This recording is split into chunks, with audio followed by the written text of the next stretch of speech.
Your next topic is पदार्थों का वर्गीकरण।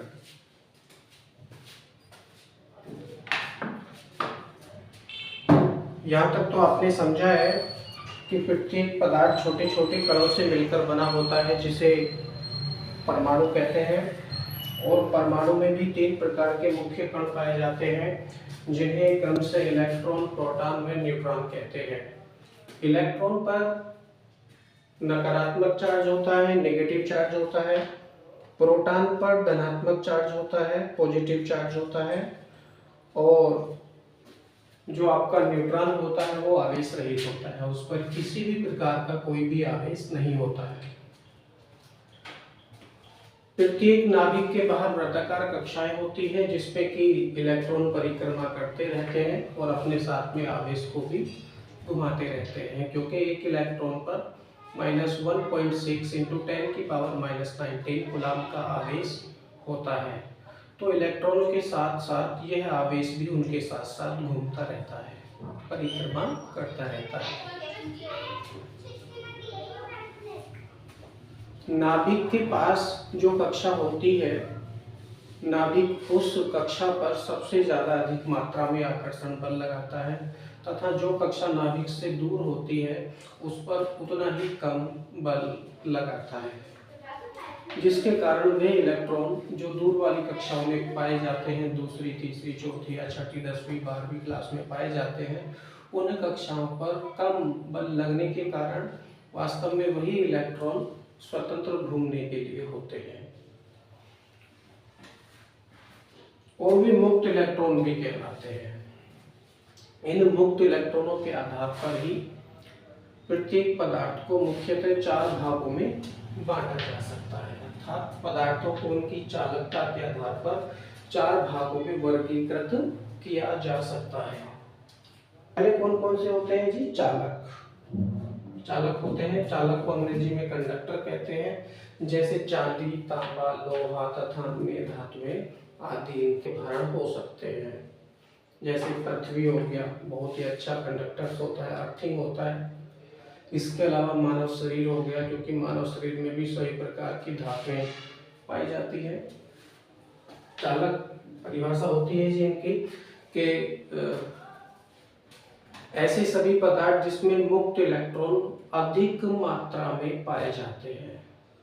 ऐसे सभी पदार्थ जिसमें कि इलेक्ट्रॉन सबसे अधिक मात्रा में पाए जाते हैं मुक्त इलेक्ट्रॉन के बाद, ऐसे पदार्थों को चालक कहते हैं। इनकी चालकता सबसे अधिक होती है। वैद्युत धारा का प्रवाह भी सबसे अधिक मात्रा में इन्हीं में किया जाता है तथा जो ताप होता है, हीट होती है, हीट भी सबसे अधिक मात्रा में इन्हीं चालकों के माध्यम से प्रवाहित होती है। जैसे चांदी, तांबा, लोहा, अन्य धातुएं आदि। दूसरे होते हैं वैद्युत रोधी अथवा अचालक, जैसे कि चमड़ा हो गया, गंधक हो गया आदि। बहुत सारे पदार्थ होते हैं, इनको अंग्रेजी में इंसुलेटर्स कहते हैं। वास्तव में ऐसे पदार्थ होते हैं जिसमें कि मुक्त इलेक्ट्रॉन लगभग नगण्य अर्थात ना के बराबर पाए जाते हैं, क्योंकि मुक्त इलेक्ट्रॉन परिक्रमा करते रहते हैं और आवेशवाहक का कार्य करते हैं। लेकिन वैद्युत रोधी अथवा अचालकों में मुक्त इलेक्ट्रॉन लगभग ना के बराबर पाए जाते हैं, जिसके कारण उनमें वैद्युत धारा का प्रवाह नहीं होता। जैसे चमड़ा, गंधक आदि बहुत सारे और उदाहरण हो सकते हैं। नेक्स्ट आता है जी आपका परावैद्युत, जिसे अंग्रेजी में डाई इलेक्ट्रिक कहते हैं, जैसे कि कांच, मोम, रबड़, कागज आदि। ऐसे सभी पदार्थ जिसमें कि नाभिक द्वारा वहतन कक्षा के इलेक्ट्रॉन बहुत ही ज्यादा आकर्षण बल के कारण बंधे होते हैं और वे मुक्त नहीं हो सकते हैं, ऐसे सभी पदार्थों को परावैद्युत कहते हैं। जैसे कि कांच, मोम, रबड़, कागज आदि, इनमें भी वैद्युत धारा का प्रवाह नहीं होता है। नेक्स्ट आते हैं आपके अर्धचालक जिन्हें कि सेमीकंडक्टर्स कहते हैं, जैसे जर्मेनियम, सिलिकॉन, कार्बन आदि। वास्तव में ऐसे पदार्थ होते हैं जिनकी चालकता चालकों से कम, जिनकी चालकता चालकों से कम परंतु अचालकों से थोड़ी अधिक होती है। ऐसे सभी पदार्थों को अर्धचालक या सेमीकंडक्टर्स कहते हैं, जैसे कि जर्मेनियम, सिलिकॉन, कार्बन आदि। आपने देखा होगा जब आप अपने घरों में वायरिंग करते हैं, कुछ समय के पश्चात आपके तारों पर कार्बन एकत्रित हो जाता है। नमी के कारण हो सकता है या फिर दिन में जो तापमान सूर्य के कारण उत्पन्न होता है तो उसके कारण भी हो सकता है। कभी कभी तार ढीले बंधे रहते हैं, तो ढीले बंधे तारों में जब विद्युत धारा का प्रवाह होता है तो वहां से भी शॉर्ट सर्किट होने की संभावना रहती है, जिसके कारण वो तार गर्म होता रहता है। तो गर्म होने के साथ साथ वहां पर कार्बन एकत्रित हो जाता है। तो आप देखते हैं कि तारों पर जब अधिक मात्रा में कार्बन उत्पन्न हो जाता है तो वहां पर विद्युत धारा का प्रवाह प्रभावित हो जाता है। यानी जो विद्युत धारा है कभी आती है कभी नहीं भी आती है, आती है तो बहुत ही कम मात्रा में आती है। तो इस तरह से ये सेमीकंडक्टर्स धारा के मार्ग में बहुत ज्यादा मात्रा में अवरोध उत्पन्न करते हैं। और कार्बन को जो हम साफ कर देते हैं, तार को दोबारा से जोड़ते हैं, तो उस समय कार्बन तो होता नहीं है, जिसके कारण विद्युत धारा का प्रवाह आसानी से होने लगता है और पूरी मात्रा में जो विद्युत धारा है हमारे घरों में आती है, जिसके कारण कि हम पूरे काम कर सकते हैं। जीरो के ओके नहीं है, जीरो परमताप आप समझिए। जीरो परमताप पर सभी अर्धचालक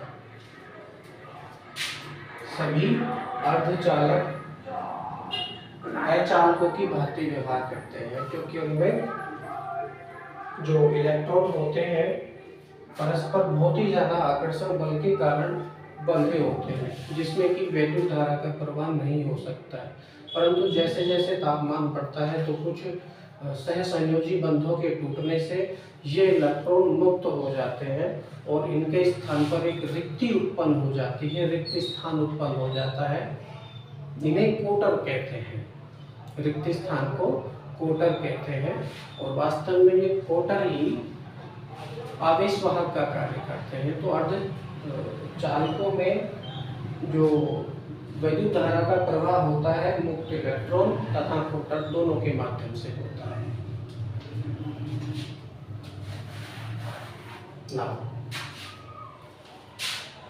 नेक्स्ट आता है आपका कूलॉम का नियम।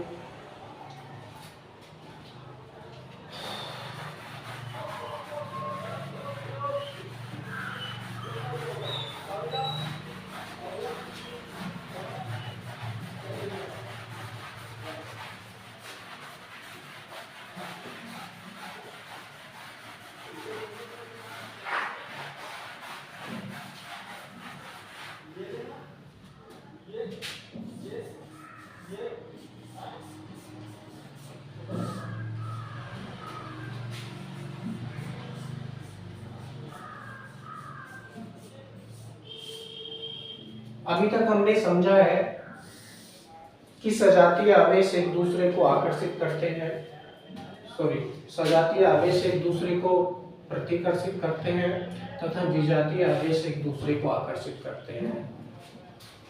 सजातीय आवेश कौन कौन से हो सकते हैं? सजातीय आवेश यानी समान प्रकृति के आवेश। सजातीय आवेश कौन कौन से होते हैं जी? जैसे आपका प्लस तथा प्लस का जोड़ा हो सकता है तथा माइनस, यहां और का प्रयोग करेंगे, और माइनस तथा माइनस का योग अथवा जोड़। जहाँ पर दो प्रकार के आवेश प्लस और प्लस आते हैं, माइनस तथा माइनस आते हैं और युग्म बनाते हैं, ऐसे सभी आवेशों को सजातीय आवेश कहते हैं। सजातीय आवेश एक दूसरे को प्रतिकर्षित करते हैं, ये हमने सीख लिया है। इन दोनों आवेशों के मध्य कौन सा बल लगता है? प्रतिकर्षण बल। प्रतिकर्षण बल। इन दोनों आवेशों के मध्य प्लस तथा प्लस का यदि जोड़ा आ रहा है मान में, तो उनके मध्य प्रतिकर्षण बल लगेगा। माइनस तथा माइनस दो प्रकार के चार्जेस परस्पर पास पास आ रहे हैं, तो उनके मध्य भी प्रतिकर्षण बल लगेगा। एक दूसरे से दूर हटने का प्रयास करेंगे। दूसरा होता है जी आपका विजातीय आवेश। विजातीय आवेश। विजातीय आवेश कौन कौन से हो सकते हैं? जैसे कि आपका प्लस तथा माइनस का युग्म।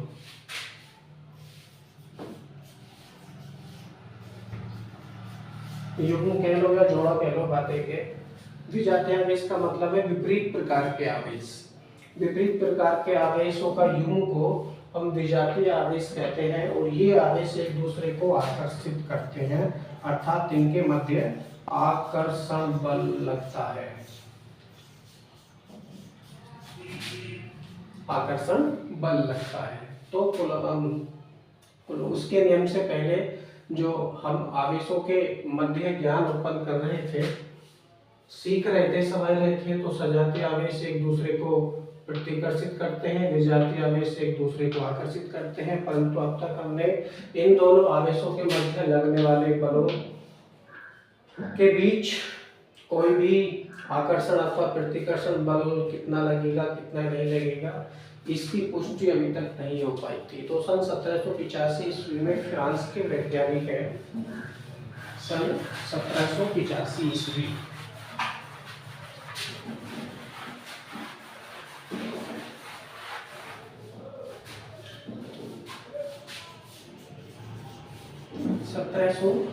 ईस्वी फ्रांस के वैज्ञानिक हैं। फ्रांस के वैज्ञानिक कुलाम ने दो आवेशों के मध्य लगने वाले आकर्षण और प्रतिकर्षण बल की गणना करने के लिए एक नियम बनाया। इस नियम के अनुसार किन्हीं भी दो स्थिर बिंदु आवेशों के मध्य कार्य करने वाला वैद्युत बल। अब देखिए वैद्युत बल यहाँ पर हम बात कर रहे हैं तो ये दो प्रकार का होता है, पहला तो आकर्षण और दूसरा प्रतिकर्षण। हम यहाँ पर अनुमान बाद में लगाएंगे, आकर्षण बल कहाँ पर लगता है और प्रतिकर्षण बल कहाँ पर लगता है। तो जब दोनों ही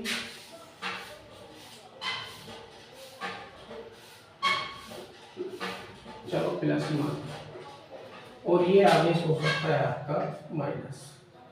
पहला आवेश है प्लस और दूसरा हो सकता है आपका माइनस। इसको आप Q1 नाम दे सकते हैं, इसको आप Q2 नाम दे सकते हैं और इन दोनों आवेशों के बीच की दूरी स्मॉल r है। यदि आवेश दे रखे हैं कि प्लस पहला वाला प्लस है और दूसरा वाला माइनस है, तो विजातीय आवेश हो गए हैं, दोनों का भी विजातीय आवेश हो चुका है और विजातीय आवेश एक दूसरे को आकर्षित करते हैं, अर्थात इन दोनों आवेशों के मध्य आकर्षण बल लगेगा। यदि दोनों ही प्लस के होंगे तो ये युग्म सजातीय हो गया है और सजातीय आवेश एक दूसरे को प्रतिकर्षित करते हैं, अर्थात इन दोनों आवेशों के मध्य अब इस समय प्रतिकर्षण बल लगेगा। तो यहाँ पर किसी भी प्रकार के आवेश की बात नहीं की है, उन्होंने केवल इतना बताया था कि दो बिंदु आवेशों के मध्य कार्य करने वाला वैद्युत बल दोनों आवेशों की मात्राओं के गुणनफल के अनुक्रमानुपाती तथा उनके बीच की दूरी के वर्ग के व्युत्क्रमानुपाती होता है। तब उनकी पहली शर्त से मान लेंगे कि दो आवेश Q1 व Q2 है जो एक दूसरे से स्मॉल r मीटर की दूरी पर स्थित है, तब नियम की पहली शर्त से इनके मध्य लगने वाला आकर्षण वैद्युत बल F proportional Q1 into Q2, F proportional Q1 into Q2, इसको हम इक्वेशन नंबर 1 मान सकते हैं। दूसरी शर्त इन्होंने ये बताई थी कि यह बल दोनों आवेशों के बीच की दूरी के वर्ग के व्युत्क्रमानुपाती होता है। तो बीच की दूरी हमने स्मॉल r मान रखी है। तो नियम की दूसरी शर्त से दोनों आवेशों के मध्य लगने वाला वैद्युत बल F प्रोपोर्शनल हो जाएगा 1/r²। इसी को हम इक्वेशन नंबर 2 मान लेंगे। समीकरण नंबर 1, समीकरण नंबर 2 हमारे पास में आ चुकी हैं। इन दोनों समीकरणों को मिश्रित कर देंगे, मिला देंगे, लिखेंगे समीकरण 1 व 2 से, 1 व 2 से प्राप्त होगा F proportional Q1 into Q2 upon r²। F proportional Q1 into Q2 upon r²। अब यहाँ पर अनुक्रमानुपाती चिन्ह लगा हुआ है, तो कोई ना कोई नियतांक यहाँ पर हम प्रयोग करेंगे। नियतांक मान लेंगे स्मॉल k, अभी के लिए k मान लेते हैं। F equal to k Q1 into Q2 upon r²। और क्योंकि ये बल है और बल का मात्रक होता है जी न्यूटन। शॉर्ट फॉर्म में इसको हमने n लिख दिया है।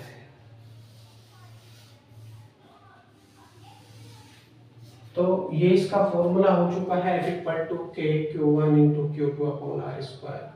परंतु यहाँ पर जो k है ये नियतांक हमने प्रयोग किया है अनुक्रमानुपाती चिन्ह के स्थान पर। वास्तव में ये एक अधूरी वैल्यू है। इसका जो पूर्ण रूप होता है वो इस प्रकार से होता है k equal to 1/4 pi epsilon naught. ये इसका पूर्ण रूप होता है। शॉर्ट फॉर्म में इसके स्थान पर हमने k का प्रयोग किया है, लेकिन इसका वास्तविक रूप होता है k equal to 1/4 pi epsilon naught. 1/4 pi epsilon, ये कांस्टेंट वैल्यू होती है।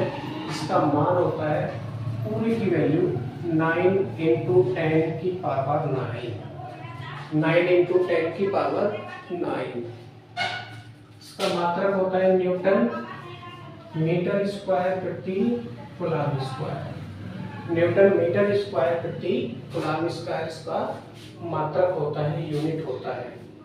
यहाँ पर क्या क्या है, 1 आप पता ही है नंबर है, 4 भी आपको पता है नंबर है, पाई क्या है जी, ये भी कांस्टेंट वैल्यू होती है।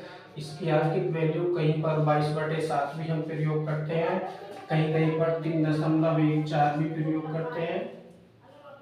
जैसी हमको क्वेश्चन में यूज करना है वैसे इन दोनों में से कोई भी वैल्यू हम यूज कर सकते हैं। और एप्सिलॉन नॉट क्या है जी, निर्वात की वैद्युतशीलता। एप्सिलॉन नॉट क्या होता है, निर्वात की वैद्युतशीलता।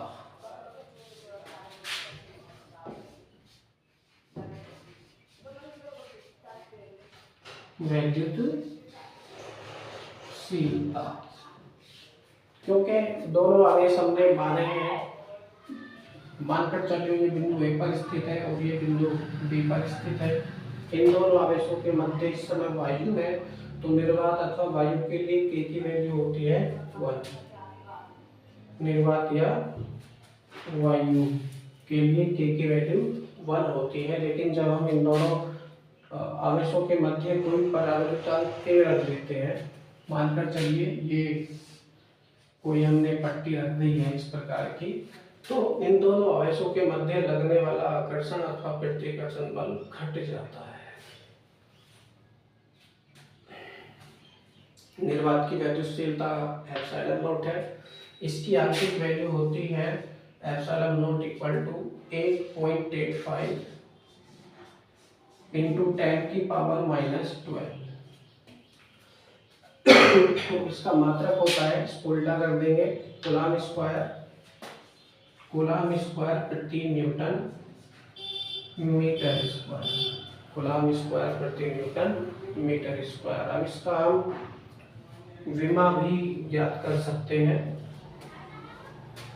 विमा ज्ञात करने के लिए हमको कूलम के नियम का प्रयोग करना होगा। तो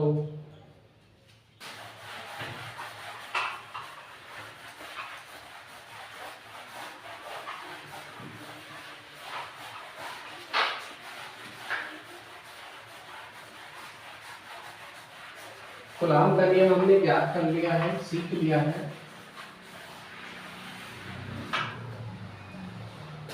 कूलम का नियम होता है F = 1/4 pi epsilon not Q1 × Q2/r²। यहाँ पर हम बात कर रहे हैं एप्सिलॉन नॉट की, क्योंकि F क्या है जी, दोनों आवेशों के मध्य कार्य करने वाला वैद्युत बल है। ये आकर्षण और प्रतिकर्षण का हो सकता है, वो डिपेंड करता है आवेश कौन कौन से दे रखे हैं। 1/4 pi epsilon not is a constant value. यहाँ पर एप्सिलॉन नॉट होता है निर्वात की वैद्युतशीलता। Q1 है पहला आवेश, Q2 दूसरा आवेश और R होता है यहाँ पर दोनों आवेशों के बीच की दूरी। एप्सिलॉन नॉट की हमको विमा निकालनी है, तो लिखेंगे एप्सिलॉन नॉट की विमा इक्वल टू हो जाएगा, दोनों का स्थान परिवर्तित कर देंगे तो एप्सिलॉन नॉट को हम पहले लिखेंगे एप्सिलॉन नॉट की विमा इक्वल टू हो जाएगा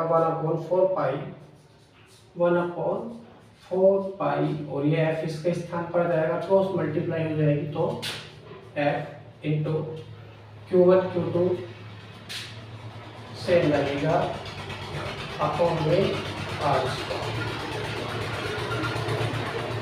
फिर 1/4 पाई कांस्टेंट वैल्यू है, इसको ऐसे ही रह देंगे। एप्सिलॉन नॉट की विमा इक्वल टू हो जाएगा Q1 Q2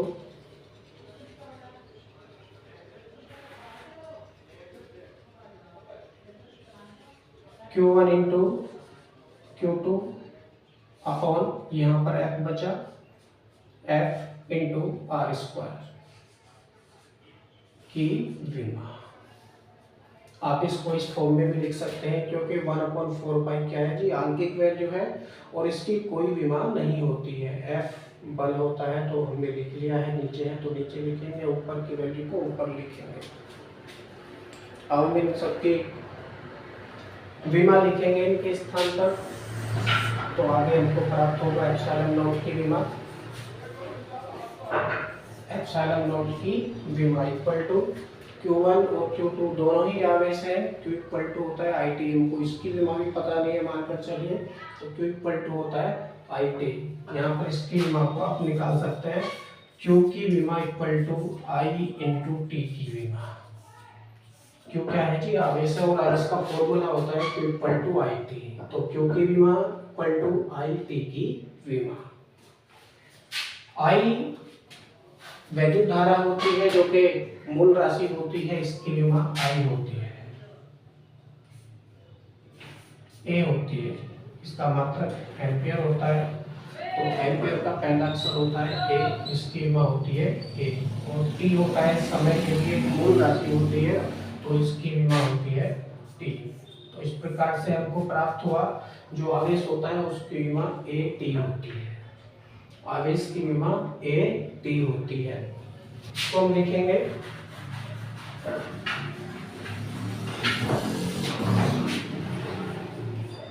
AT, ये किसके स्थान पर हमने लिखा, Q1 के स्थान पर, दूसरा है Q2 तो इसके स्थान पर भी हम AT ही लिखेंगे।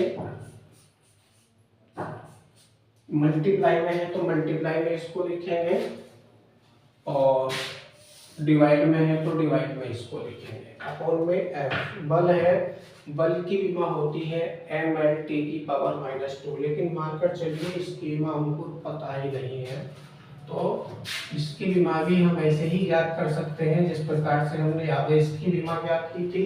F इक्वल टू फॉर्मूला होता है इसका MA, F equal to M A. M क्या है जी? द्रव्यमान, और ए क्या है? एक्सेलरेशन, यानी किसी भी गतिशील वस्तु का त्वरण। तो विमा रखेंगे F इक्वल टू एम, यहाँ पर क्या है जी? मूल राशि है, मूल राशि है तो इसकी विमा एम ही होगी इंटू ए की विमा हमको मान लो पता ही नहीं है, त्वरण है तो ए की विमा मान लो हमको पता ही नहीं है, तो उसका सूत्र होता है वेग परिवर्तन की दर, वेग परिवर्तन की दर अर्थात v upon T, v upon T.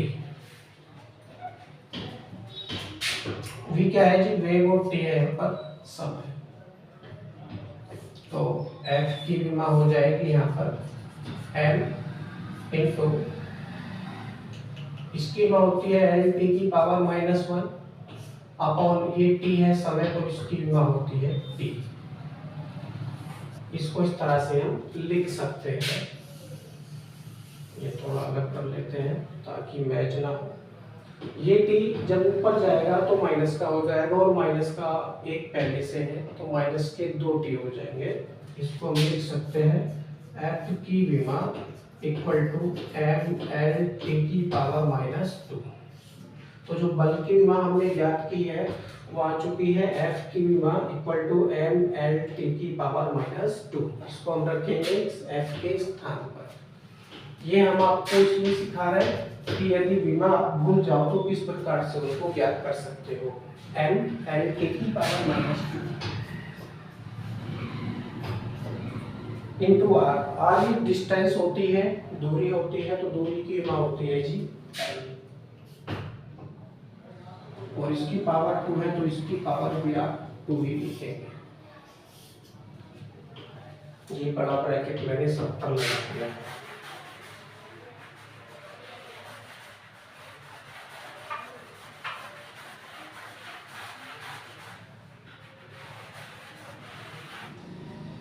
इसको हम सॉल्व करेंगे तो हमको प्राप्त होगा एप्सिलॉन नॉट की विमा इक्वल टू ए, यहाँ पर भी है यहाँ पर भी मल्टीप्लाई में है तो ए का स्क्वायर हो जाएगा, ए स्क्वायर, टी ऊपर 2 है तो 2 का टी की पावर 2 हो जाएगा, अपॉन में एम और कोई नहीं है तो एम ही रहेगा,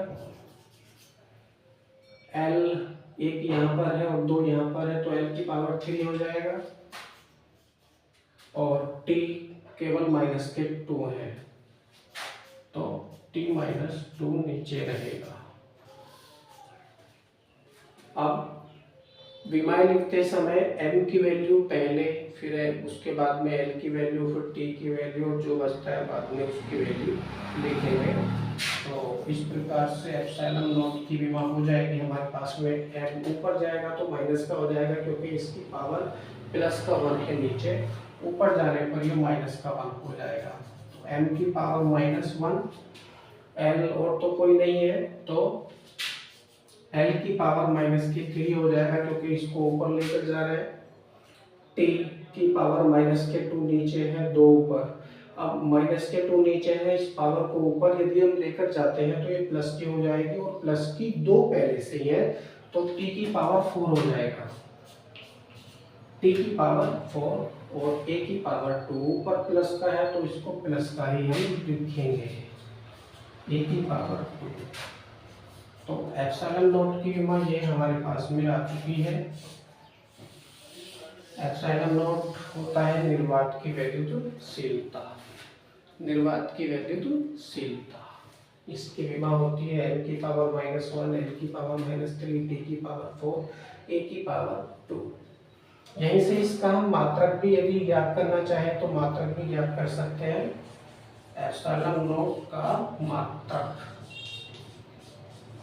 विमा से ही आप मात्रक भी ज्ञात कर सकते हैं। m क्या है जी? मास, द्रव्यमान है, और द्रव्यमान का मात्रक होता है किलोग्राम, किलोग्राम। यहाँ पर इसकी पावर -1 है तो यहाँ पर इसकी पावर भी -1 हम लिखेंगे। l की पावर -3 है, और l क्या है? लंबाई है, लंबाई का मात्रक होता है मीटर, क्योंकि सारी वैल्यू हम m के सीरीज में ज्ञात कर रहे हैं, m के प्रणाली में ज्ञात कर रहे हैं।